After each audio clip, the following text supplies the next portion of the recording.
we'll see if that works out. But so I'll be talking basically about two different topics.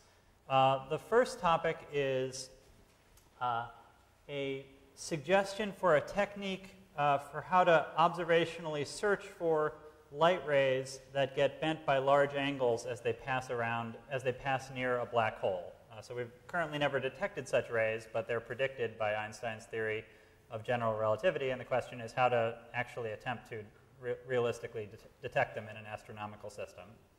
And then the second part is I'll tell you about what is meant by this phrase, the wave function of the universe. And there is this famous proposal in the early 1980s by Stephen Hawking and Jim Hartle for a mathematical formula for the wave function of the universe. And I'll tell you why that idea is, why I think it's very beautiful, but also why it almost certainly can't be right, and a proposed alternative that hopefully keeps something of its the spirit of that original proposal, but fixes the main technical problem with it.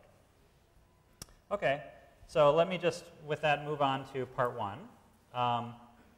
So this is about a paper that came out on the archive. I don't know. Maybe for non-physicists, this is the www.archive.org, the website, and this is the marker on that website for the preprint that we've posted there. This is work done in collaboration with Matt Russo, who is an undergraduate student who was working with me at the Canadian Institute for Theoretical Astrophysics. So what is the idea? Well, so Einstein's theory of general relativity predicts that when matter is present in space-time, that it curves the space-time around it, and that when light rays travel through that curved space-time, that they're bent by the curvature. And this effect is called gravitational lensing. And so if you take an optical telescope and you point it, you take a picture of a rich cluster of galaxies, because of this gravitational lensing effect, you get images like this, where most of these blobs are galaxies in the cluster that you're looking at, but then some of them, like this, for example, or it may be hard to see this one. It may also be hard to see this one. There are some very thin, very stretched out arcs on the sky, and those are not those are not galaxies in this cluster. They're galaxies far behind the cluster that have had their images distorted and stretched out on the sky by this gravitational lensing effect. But even in these very dramatic so-called strong lensing systems, the actual rays that you're looking at, the individual light rays, have only been bent by a tiny angle. They've been bent by much, much less than 2 pi. But on the other hand, as I mentioned, general relativity predicts that light rays that pass very close to a black hole get bent by much more than 2 pi. And in fact, they can be bent by arbitrarily large angles as they wrap around the hole before proceeding to the observer. It turns out, interestingly, that the first paper to really point this out and work out this idea in detail is by Sir Charles Darwin in 1959. This is really a great paper. This is the grandson of the Charles Darwin who discovered evolution. And in fact, he, at the time of this paper, this was I think his last paper. He was in his late 70s when he wrote this, but it's really a very beautiful paper. Anyway, so what this figure is showing is that if I have a source here and it sends a light ray to the observer, well, this ray that gets bent just by a little bit, that's the ray that is responsible for the gravitational lensing effect that I showed you on the previous slide. This sort of gravitational lensing has already been observed. But then the prediction is that there's another ray that passes closer to the black hole, wraps by 2 pi, and then goes to the observer, and another one, the J = 2 ray, that wraps by 4 pi before going on to the observer, and so forth. There's an infinite series of such rays. And to give you another sense of what's going on here, let's imagine looking at this system face-on from the perspective of this observer. Okay, so now imagine we're the observer, and we're looking directly at this black hole, and the source is directly behind the black hole. So what do we see? Well, the J = 0 ray, all the different J = 0 rays come are bent by a little bit and then converge on our telescope. And what we see is a big ring around the black hole. This is the so-called Einstein ring. And the very stretched out images that you saw on this picture were nothing but but sort of large swaths of approximate Einstein rings. Okay, so that's what the j equals 0 ray does, but then the j equals 1 ray here produces another ring that's inside the previous one, and the j equals 2 ring is inside that, and the j equals 3 ring, and so forth. There's an infinite series of rings that pile up closer and closer to the horizon of the black hole. Observationally, this ring is very far from the black hole. You can actually resolve it on the sky. These rings all have radii that are comparable to the apparent radius of the black hole in the sky, so they're extremely small. So the question is now, that's a good lead-in. The question is, can we observe somehow? Is there some detectable imprint that we can realistically go after of these highly bent rays? And so a skeptic would say, absolutely not. Okay? The skeptic would say, and to see why, let's just work out the relative brightness of the j equals 0 ray and these j equals 1, 2, 3, etc. rays. So the skeptic would say these rings are just absurdly dim relative to this one. You're never going to observe them. So why is that? Well, to make a long story short, to calculate how bright these images are, the key input you need to know, there's a standard theory of gravitational lensing, and the key input you need to know is what is the deflection angle, alpha, that a ray experiences as a function of the impact parameter, as a function of the impact parameter b, basically the perpendicular distance of closest approach to the black hole. And so in the regime where the ray does not get too close to the black hole, Einstein worked out the answer back in the 1918 or something, and it's this famous formula that it's 4 times the mass of the black hole divided by the impact parameter, which I'm doing what general relativists always do, which is setting Newton's constant and the speed of light equal to unity. So this is actually a dimensionless quantity, and it's tiny because the impact parameter in the case where this formula applies is much larger than the radius of the mass of the black hole, which is basically its Schwarzschild radius, basically the size of the black hole, which is very small. Okay, but then Darwin worked out the formula that corresponds to this strongly bent case. When the bending ray is bigger than a radian, you have this alternative formula, and in any case, plugging these into the standard formula of gravitational lensing, you get this result. This is the mu sub j is how dim the jth ray is, the jth highly bent ring is, relative to the j equals 0 ray, relative to the bright Einstein ring. And so the skeptic says, look at this factor. It has in the numerator the mass of the black hole, in other words, the Schwarzschild radius of the black hole, which is tiny.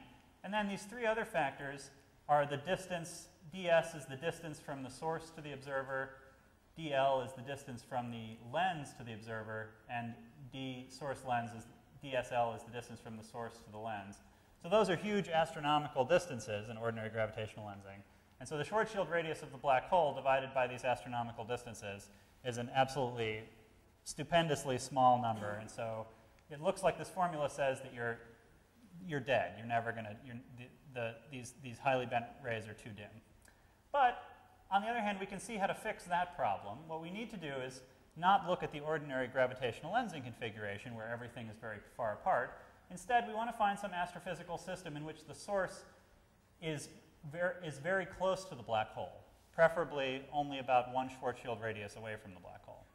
But fortunately, nature has been kind to us and given us such a source, because almost every astrophysical black hole is surrounded by an accretion disk, a pancake of matter that's falling onto the black hole. And the inner edge of that accretion disk, it turns out, emits like crazy, and is indeed roughly 1 Schwarzschild radius away from the black hole.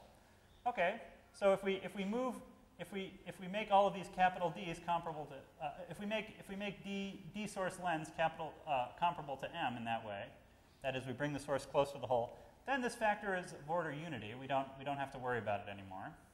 But the skeptic is still not satisfied. The skeptic says, okay, very clever, but you're still dead because of this second factor. So this second factor says that every time a ray wraps by an additional factor of 2 pi around the black hole, that its brightness is suppressed by a factor of e to the minus 2 pi, which is about a factor of 500.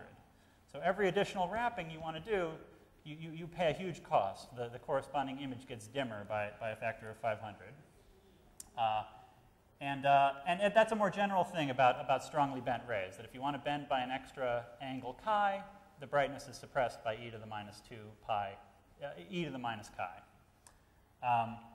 Okay, so that sounds bad too, but we can't completely get rid of that effect, but nevertheless we can mitigate it a great deal by, again, looking at a different configuration. Instead of the standard gravitational lensing configuration, which is in this straight line, we want to instead look at a right angle configuration like this. So again, we've brought the source very close to the black hole, and now we want to have the source, black hole, and observer make a right angle like this. Because now the subsequent rays wrap in opposite directions, in alternating directions around the black hole. So, if you look at this diagram, you can convince yourself that each subsequent ray only wraps by an additional pi instead of an additional 2 pi. And so e to the minus pi is the price you pay, and that's only like 1 over 20, which is not nearly as bad. That's getting into the regime where we're talking about astrophysical realism.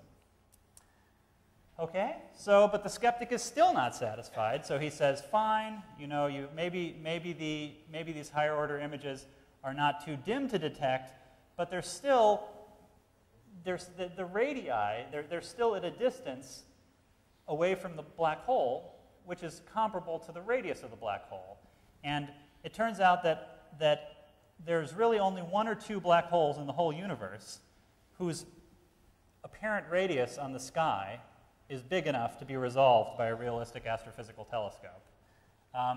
And even there, it's extremely hard thing to do.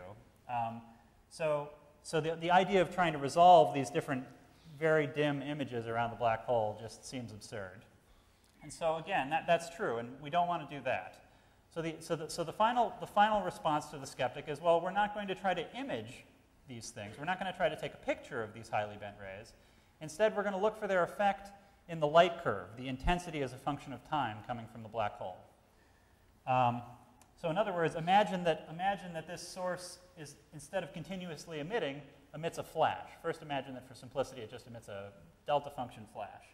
So what this observer will see is, well, first they'll receive a bright flash that comes this way, but then a little bit later they'll receive the same flash, but a little bit later and a little bit dimmer because it came around the back of the black hole, and then they'll receive the same flash again a little bit later and a little bit dimmer because it wrapped this way, and so forth. And so what we want to do is predict what is the pattern if a flash is emitted, or more generally, if a time-varying signal is emitted near the black hole. And again, time-varying signals are routinely emitted right near the black hole by the inner edge of the accretion disk. What is the pattern of delays and dimming of the subsequent copies or echoes of that signal that the observer will receive? Okay, so that's what we want to work out. And the final thing I want to say is that for simplicity so far, I've been talking about the black hole as if it is non-spinning. But in fact, most black holes are spinning, and in fact are highly spinning. It's very plausible that many astrophysical black holes are highly spinning, and there's some evidence to that effect. It's actually a controversial issue.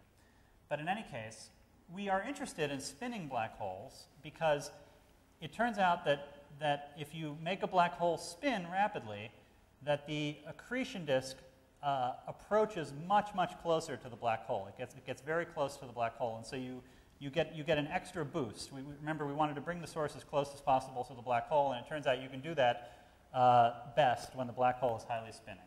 So that's what we want to work out. What is this pattern of delaying and dimming in the echo flashes for a spinning black hole? And that's what's shown in this figure. So basically, here I've on the x-axis in these figures, what I'm plotting is the spin of the black hole. It turns out that a black hole has a minimum and a maximum spin. It can spin anywhere from 0 up to its mass in units where its mass squared, up to 1 in units where g is equal to c is equal to the mass is equal to 1. So anyway, there's a maximum spin, and that's what the right side of these figures represents. And so here, what I'm showing in this figure is what is the delay between the initial j equals 0 flash and the subsequent j equals 1, 2, and 3 echoes. And anyway, you see the delay is it decreases slightly as you make the black hole spin more faster and faster, but it doesn't depend too strongly on the spin of the black hole. Basically, if you put in numbers here, if you talk about a stellar mass black hole that was formed by the collapse of a massive star when it expended its nuclear fuel, then these delays are roughly a millisecond. And so what you're talking about there is people observe emission from near stellar mass black holes with X-ray telescopes. And there are X-ray telescopes, there have been X-ray satellites that for the past 20 years have been observing such systems and collecting data from them with time resolution of 10 microseconds, or much better than a millisecond. So one possibility is to look for this 1 millisecond blinking signal in those systems.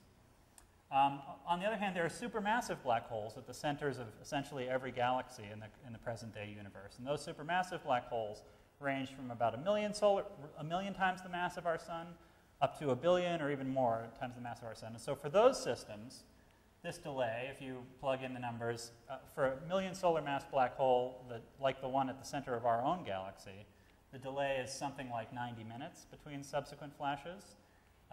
And for a billion solar mass black hole, it's about a day. Okay, so these are all in the realm of realism. None of these times are too small to be detected or so long that you would have to live longer than a human lifetime to see these subsequent flashes come along. And then this figure shows how bright the j equals 1, 2, and 3 images are. The j equals 1, 2, and 3 flashes are relative to the j equals 0 flash. And basically what it's showing is that they get much brighter, what I was saying, that because the source gets much closer to the black hole, as the black hole spins faster and faster, the corresponding echoes get much brighter relative to the j equals 0 primary flash. A particularly interesting case from an astrophysical standpoint is this spin of 0.85. So not maximally spinning, but rather highly spinning. In that case, it turns out that, so you receive the j equals 0 flash, the first flash, and then relative to that, the next flash is only a quarter of the brightness. So it's still really quite bright. And then from there, the subsequent flashes are all suppressed by this factor of e to the minus pi, so 1 over 20. So this flash is about 25% the brightness, and then this is about 2%, and so on. This first factor isn't exactly 120, but anyway.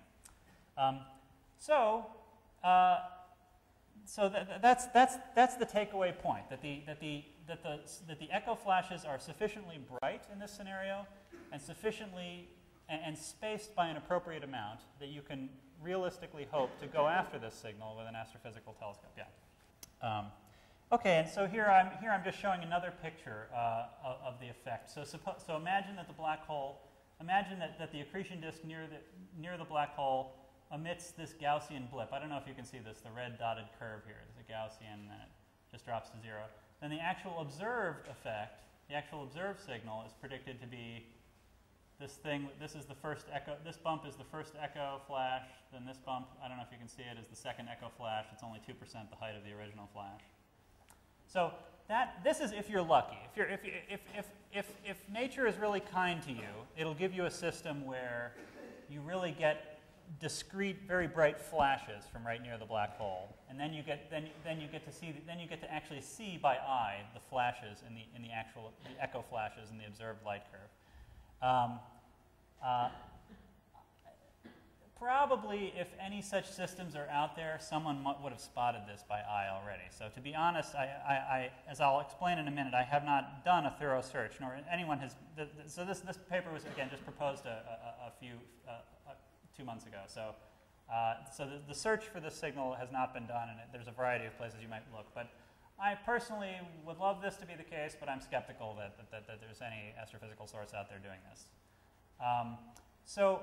But the nice thing is that a nice bit of sort of confluence of mathematics and astrophysics is that it turns out that if you have a black hole, and it's, if you imagine the black hole spinning around my thumb, astrophysically, it turns out that black holes, when you try to view them edge on, more or less perpendicular to the direction of the spin, they tend to be obscured by dust. So you can't really see the inner edge of the accretion disk. The ones where you can really see far into the black hole, see emission coming from right next to the black hole, are ones where you're seeing them nearly face on. In other words, where you're looking more or less down the direction of the spin. So those also happen to be automatically the right angle configurations that we said we wanted, because you're looking down the spin axis, but then it turns out that the accretion disk wants to lie in the direction perpendicular to the spin axis. So emission from the accretion disk is automatically going to be in more or less this right angle configuration. But another nice feature of this configuration is that even if the emission in this right angle configuration, where you're looking down the spin axis of the black hole and the emission is coming from the equatorial plane perpendicular to that axis, even if the emission is a randomly varying signal that you don't know, so it's not a nice well-defined flash, but it's just random noise. The fact that you receive that random noise, identical copies of it in multiple delayed versions, means that even if all you know about the noise is that it has some peaked autocorrelation function, okay, which is this is the second figure here. So if the random noise is just correlated on short time scales and then the correlation dies away on long time scales, which is a typical thing, then the observed autocorrelation function will again have these extra spikes in it at these same time delays, just because even though the signal that's being emitted is totally random, it nevertheless perfectly correlates with the subsequent copies of that signal which reach you at slightly later times. Okay, so if I were to, so this I think is the realistic thing to go for. This is sort of the end of this part of the talk.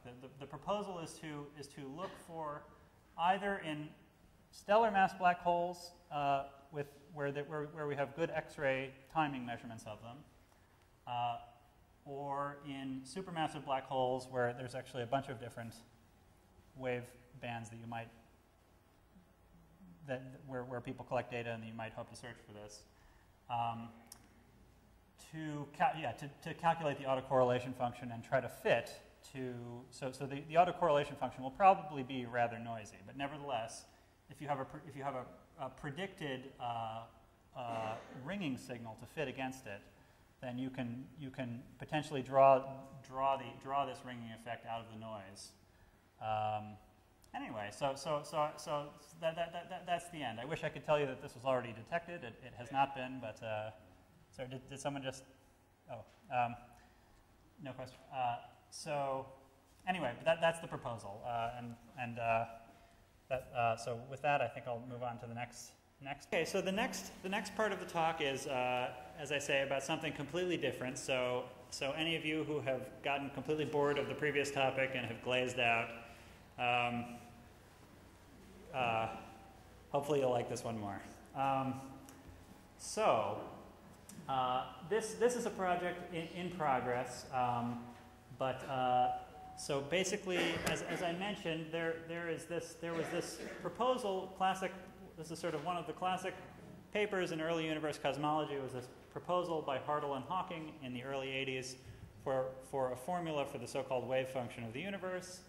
And so I'll try to explain to you briefly what that is and what one of its major problems is, and how a more recent paper, or two more recent papers on a completely different topic, there's sort of a mathematical technique introduced in these papers may be very helpful in solving that problem. Okay, so to warm up, let's look at one of my all-time favorite functions, the Riemann zeta function. This is the function. It's defined by zeta of s is defined by the sum over all integers from 1 to infinity of 1 over n to the s. And this sum converges when s is greater than 1. And then Riemann had the idea that that you could, he thought to, Riemann loved to analytically continue functions into the complex plane, and so he thought about the analytic continuation of this function into the complex plane. So this is the complex S plane here. So even though the sum only converges, so this is the real S-axis and this is the imaginary S-axis, and even though the sum only converges when the real part of S is greater than 1, basically in this red region, by extrapolating from the region where it does converge, you can analytically continue and obtain a unique function all over the complex plane. And you may know that that maybe the most famous outstanding problem in mathematics is the so-called Riemann conjecture, which is that, so if you ask what are the zeros of this function in the complex plane, well, there are some so-called trivial zeros that are equidistant, that lie on the negative real axis here and are equally spaced. But then there are the so-called non-trivial zeros, which are roughly speaking these things here, the points where these sort of colored tubes terminate. And they are observed to all lie on the line real part of S is equal to 1/2, but it's not understood why they all lie on that line. And so Riemann's conjecture is that there's an infinite number of zeros that all lie precisely on that line. My point is that this is a famous example of a function where the sort of thing that happens in complex analysis, where you have some function that you're interested in, and it's defined by a sum, but the region where that sum converges is not the region that you are actually interested in. So in this case, the sum converges over here, and you're interested in these zeros along a line in the complex plane where it does not converge. And you reach the place that you're interested in from the place where convergence happens by analytic continuation. So that's very analogous to the situation in quantum mechanics, where Feynman gave us this. Feynman gave a reinterpretation, a reformulation of quantum mechanics and how to calculate quantum mechanical amplitudes, involving a gigantic sum, analogous to Riemann's sum. Feynman's sum is his so-called path integral, but then again, the path integral at face value doesn't seem to converge very well, and so in practice, to interpret it, what one usually does is define the sum in a region where it does converge, get an answer then, and then proceed to the physically interesting regime by analytic continuation. So just to remind you, Feynman's proposal was that, or Feynman's reformulation was that if you have some initial configuration of a field living on this circle down here, living at some, this circle is my little schematic representation of all of space at the initial time ti, and then you want to know what is the amplitude for the field to have some different configuration, phi twiddle at t final, all over space at some later time. Then what you're instructed to do is consider all possible configurations phi of t that interpolate between the given initial configuration at ti and the given final configuration at t. And you do this gigantic summation, the so-called Feynman path integral, of e to the I times the action of that configuration, integrated over all possible interpolating configurations. Okay, and so here I've just shown the formula for the action for the sort of simplest field theory, the field theory of a single scalar field. So there's a kinetic energy term, there's a gradient term, and then there's the potential of the scalar field. And so again, basically, this is the action here. The thing inside the integral is a real number, and then and then you're taking e to the I of that and integrating it. So you have some wildly oscillatory integral that it's not clear what its convergence properties are. And so the standard trick that people do in ordinary quantum field theory, if they want to deal with the path integral, is they notice the following mathematical trick, that if we define tau to be I times the ordinary time, and we just rewrite this expression, and now we think of tau as a real variable instead of an imaginary variable, then suddenly it looks like we have a wonderfully convergent expression. I've just made the substitution tau is equal to IT here. So it looks like we have this expression that now is exponential of minus this thing in the integral, the so-called Euclidean action. And so now if tau is a real number, the action here would be some real positive number, and you're integrating e to the minus that, and it looks like some exponentially convergent integral. And so the idea, very analogous to the situation with the Riemann zeta function, is okay. Instead of what we'll do is instead we'll calculate the path integral in this Euclidean sense, where we take the initial configuration and the final configuration to be connected by a real Euclidean time coordinate tau. So we take this integral as if tau was real. We get a nice convergent answer as a function of tau, and then we get back to the answer we wanted, the Lorentzian path integral, by analytically continuing back to real values of t. Okay, so that's the idea, and that works beautifully in all non-gravitational field theories, basically involving scalar fields and spinors and gauge fields. But one wants to include the gravitational field, and so if you were to try to do that, you would be doing this path integral not just over the scalar field not just over the matter fields that interpolate between the initial field configuration and final configuration, but also over all of the possible so-called metrics that live on this interpolating space, this interpolating manifold, and that interpolate between the metric on the initial three-dimensional spatial surface and the metric on the final three-dimensional spatial surface. But now you're really doing something different, because I mean, as this metric really determines the shape of this space. So you can't think of this integral as taking place on a fixed cylinder or a fixed background, because different values of g in this integral correspond to warping and bending this intermediate manifold into different shapes. Okay, nevertheless, so Hawking, so there's another issue to contend with, which is that, so one of the main situations, I mean, there aren't really many practical situations in which you really need to do this integral involving the gravitational field. If you want to do quantum field theory on the Earth, you know, it's an excellent approximation to just leave the metric out of the whole picture. The situation in which you're really interested in doing this integral involving the metric is in cosmology. But then, you know,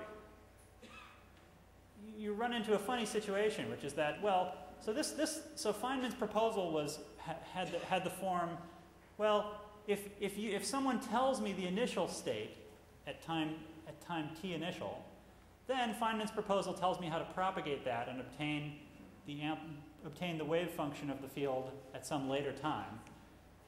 And you know, normally in laboratory physics, you know, maybe the experimentalist who sets up the system tells you the initial state. But in cosmology, it's not, you know, no one tells you the initial state. And in principle, one possibility is to just regard cosmology as a subject where we just have to assume some initial state and then say, assuming it was like that back then, what is it like today? But a more ambitious goal, a thing we could hope to do, is to try to ask whether maybe the laws of physics somehow determine this initial state. So this is what the Hartle and Hawking proposal was. Hawking in particular noticed that once you include once you on the one hand have this idea that you're doing the path integral over Euclidean type regions where you've rotated t to I tau, where you've taken tau is equal to it, and you include metrics, you let the metric be one of the variables in the path integral, then you get into the situation where the metric, you know, the metric can curve the space in such a way that it matches on to the spatial surface that whose wave function you want to calculate, let's say today. But it doesn't require any prior boundary. The surface can bend so as to smoothly cap itself off, so in this case, you would sort of cleverly avoid the whole question of what was the initial state, or how do I have to assume an initial state or not? There's just no other boundary on which to specify an initial state here. Their proposal, in short, was to do this, that the amplitude of a given field configuration and metric configuration on a three-dimensional surface is simply given by the Euclidean path integral, the Euclidean Feynman path integral over all four-dimensional field and metric configurations that match on to the desired three-dimensional configuration, but otherwise are completely smooth with no boundary and no place where additional information would be required. And the paper is really very beautiful. It does a good job of explaining how, from various different angles, this is sort of a natural hypothesis to make about that this is a special state. But the problem now is that, well, when we do the path integral, we don't just do this path integral. We don't just do the path integral over the scalar field, or more generally over the matter field action, e to the minus the Euclidean matter field action. We have to include the action for gravity. And the problem when you do that is that unlike with non-gravitational path integrals, where as I described for this one, this is a strictly positive number here. This action has a minimum that gives the dominant contribution to the path integral, and then all other contributions are exponentially suppressed. When you include the gravitational terms here, you end up with a Euclidean action that's unbounded both above and below. So there are no minimum or maximum configurations. There are configurations of arbitrarily large and arbitrarily small action contributing to this integral. So you get a horrible mess. The original idea was to rotate to Euclidean space in order to get a very well-defined path integral, but to get a nicely convergent path integral. But when you include gravity, that just completely goes awry.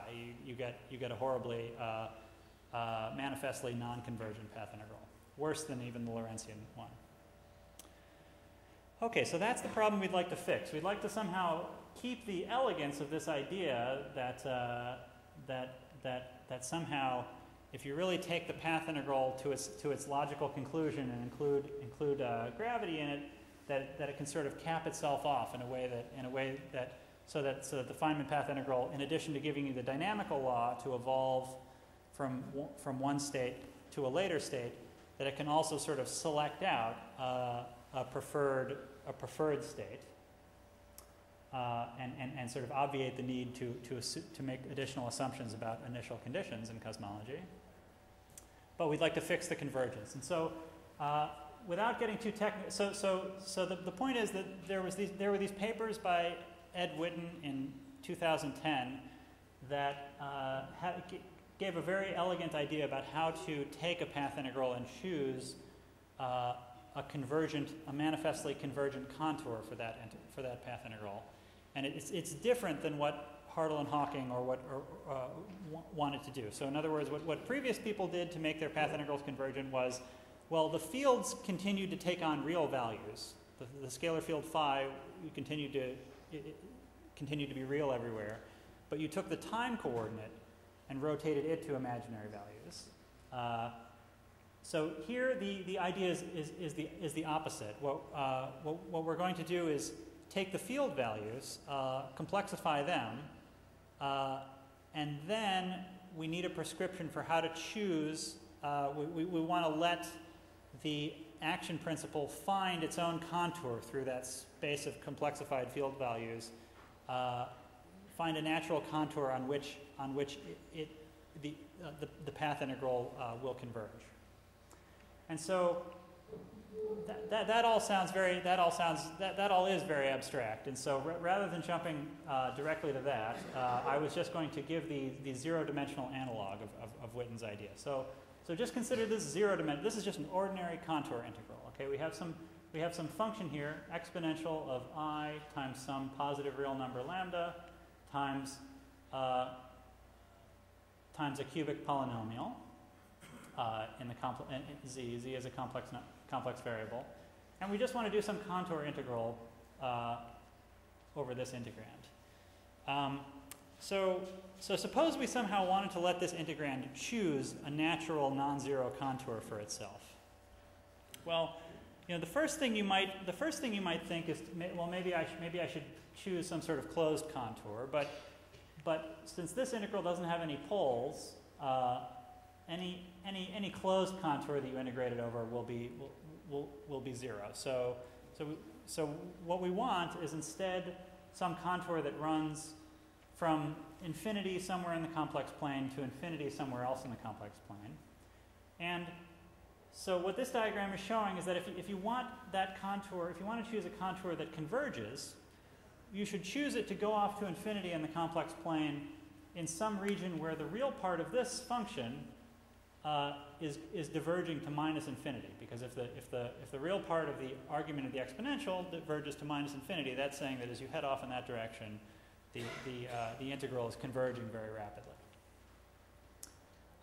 And so, for example, for this function, because it's a cubic, there's three such regions. There are these three shaded regions where if you go off to infinity in those regions, the real part of this function goes to minus infinity, and then the three non-shaded regions are the opposite. The real part of the function goes to plus infinity. So you'll get a convergent contour as long as you connect any two of these asymptotic regions to any two of these asymptotic shaded regions to one another.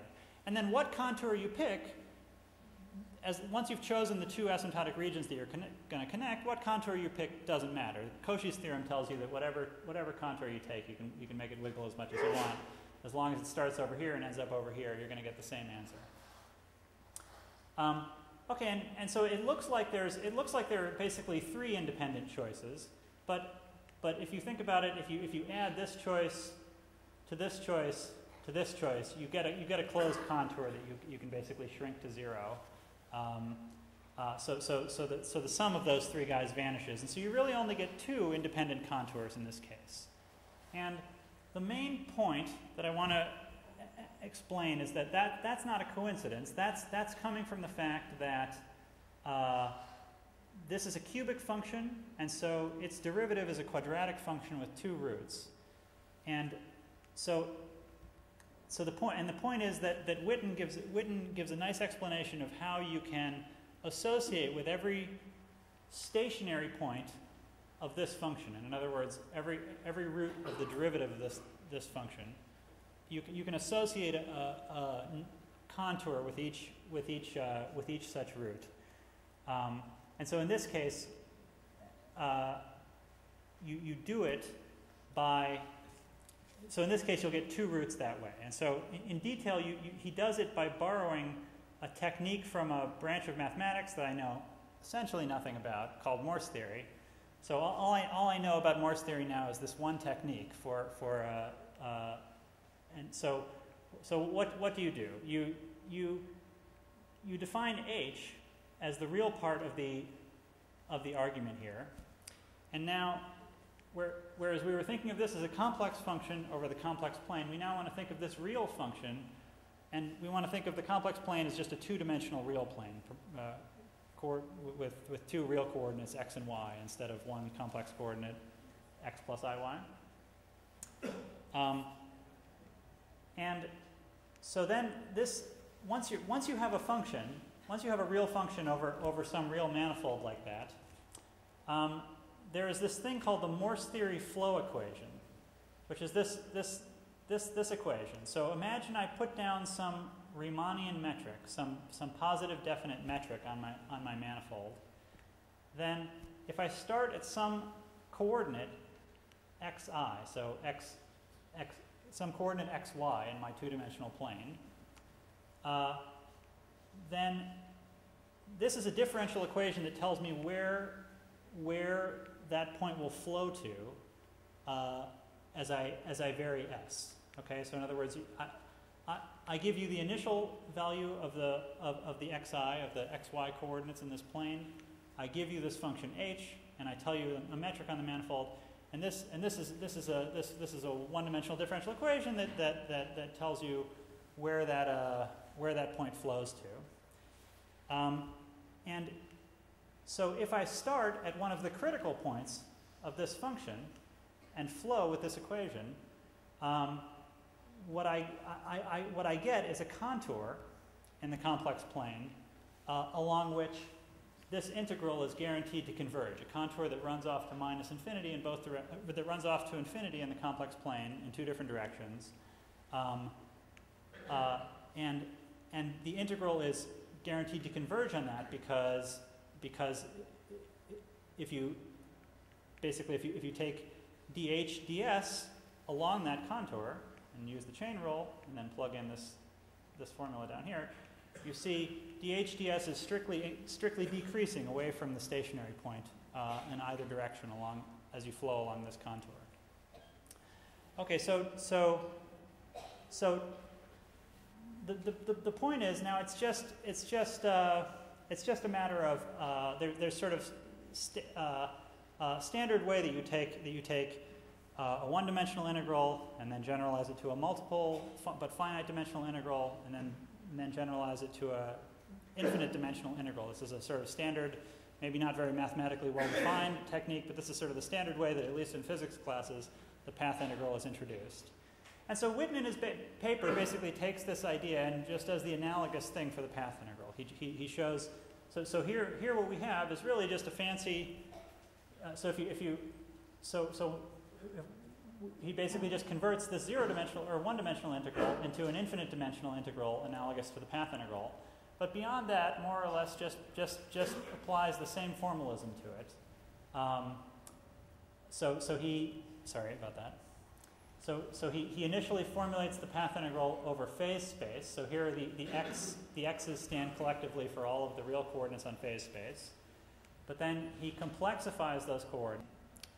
He was basically interested in some mathematical topic that depended on doing a convergent path integral for a so-called topological field theory.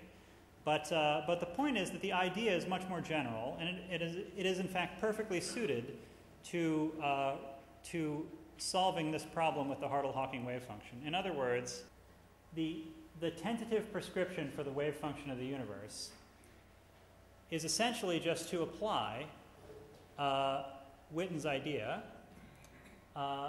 to the gravitational to the action for matter fields plus gravity. So the advantage, a nice thing about this proposal is that it will automatically give finite convergent answer for the path integral, so it won't suffer from the basic problem that the Hartle-Hawking prescription does. But on the other hand, it defines a natural unique state as follows. So given a certain three-dimensional surface whose amplitude you want to configure, you want to determine, you simply find all of the saddle points of the action that match that surface, and then from each saddle point you use Witten's technique to use this sort of Morse theory flow equation to create a contour associated with that saddle point. And then the wave function would simply be the sum over all such saddle points, the path integral summed over all such saddle points. So in other words, that again, I hope the idea has gotten across. What it preserves about the Hartle-Hawking idea is that the path integral, once you specify the Feynman's path integral prescription and the action functional, that the path integral finds for itself a natural contour to integrate over, which defines a natural state associated with any given three-dimensional metric and matter configuration. But it explicitly avoids the problem with the Hartle-Hawking prescription, which is the non-convergence. It's explicitly constructed to be a convergent path integral. And so in general, this will of course be an extremely hard thing to evaluate, but fortunately in cosmology, the universe is observed to be almost homogeneous and isotropic, very symmetrical, and especially the early universe is that way. And so for the so-called mini superspace of configurations that are nearly homogeneous and isotropic, evaluating this path integral in saddle point approximation and sort of the natural approximation is doable. And that's work in progress, but that's the basic idea. Anyway, thank you very much again. Professor Boyle, I've got two questions. The first one is that you said that the intensity reduces by about 500 times. It reduces by so much. What I want to know is whether this is an empirical,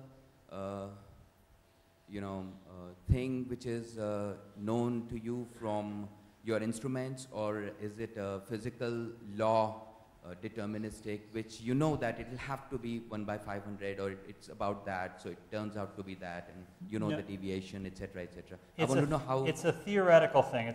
So these highly bent rays have not yet been observed. There's no physical system in which we have ever observed a ray that is bent by more than a tiny fraction of 2 pi. But theoretically, you can analyze what Einstein's theory of general relativity predicts for such rays, and you can show theoretically that they are dimmed by this characteristic factor of e to the minus chi, where chi is the bending angle. So whenever it is that you find some kind of a signal repetition which is falling down like this, then you know that it's a black hole echo phenomenon happening over here. You know that. No, I wouldn't say that either. I guess there's other if the echo that you see really fits this predicted profile, if you see several echoes and they dim and are delayed by the amount that you predict, then that gets to be quite compelling evidence. But you have to be very careful because these systems are messy, and so there could also be waves resonating in the accretion disk, or who knows what. There's things orbiting can cause kind of echoey effects, or apparent echoey effects, things orbiting in the accretion disk. Professor Boyle, if there were to be signals that would just be repeating themselves after a constant delay, then of course they are different kinds of things. They are not this kind of thing, yes, of course. Yes, that's true. That's right.